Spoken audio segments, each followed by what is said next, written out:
Good news, I have been fired up for some time about all of the failures surrounding COVID and the fact that there's been very little of a reckoning associated with those.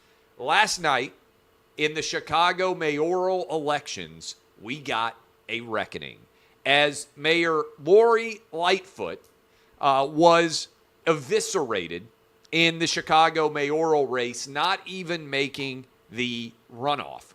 In particular, Lori Lightfoot, who won election in Chicago with 73% of the vote, winning all 50 neighborhood precincts in the process in her election. 4 years later, only got 17% of the vote. She went from 73% of voters supporting her to 17% of voters supporting her. So, I want to give credit. You guys know me, big diversity and inclusion guy. I want to make sure we don't neglect congratulating Lori Lightfoot on the biggest ass kicking that any black lesbian incumbent mayor has ever received in the history of the United States. It was a big deal that she won the election as a black lesbian. I think it's also a seminal moment in diversity and inclusion annals that we not neglect to point out that she has now been defeated as a black lesbian mayor more than any black lesbian mayor ever has in the history of this fair nation.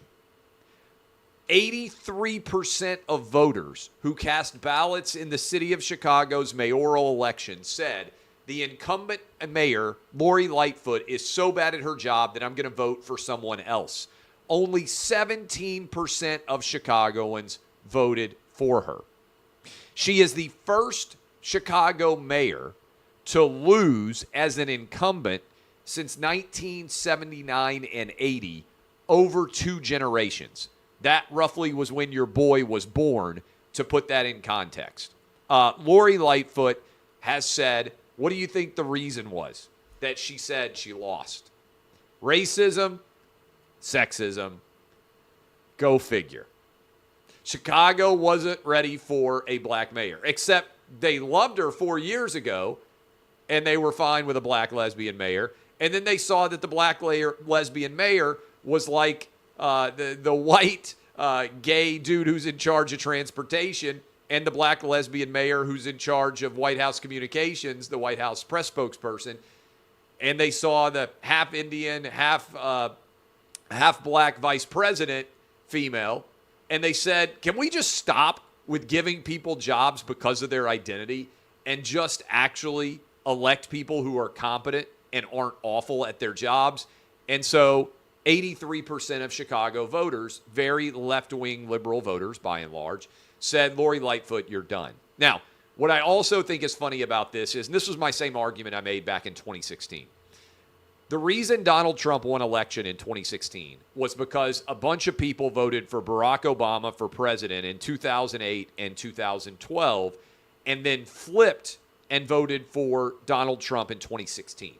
And the media came out and said, oh, it's racism. This is what Trump did. This is what racists do. And my question was, wait a minute. If all of these dudes and all these women out there voted for Barack Obama as a black president, why would they suddenly become racist when Trump was running for office and those millions of people who voted for both and swung the election outcomes? Wasn't it probably just that they liked Trump better than Hillary and it had nothing to do with racism? Of course it was. And the same thing is true of Lori Lightfoot. She got 73% of the vote in the Chicago mayoral race when she won election. People believed that she was someone who could make their city better. They didn't suddenly become racist and sexist as they went from supporting her with 73% of the vote to supporting her with only 17% of the vote. Lori Lightfoot got wiped out because she was an awful mayor. Her overall identity didn't matter at all in this case. And I think that is a sign that this woke identity politics era is under siege and will be gone. I think it's going to get blown up in a big way in 2024.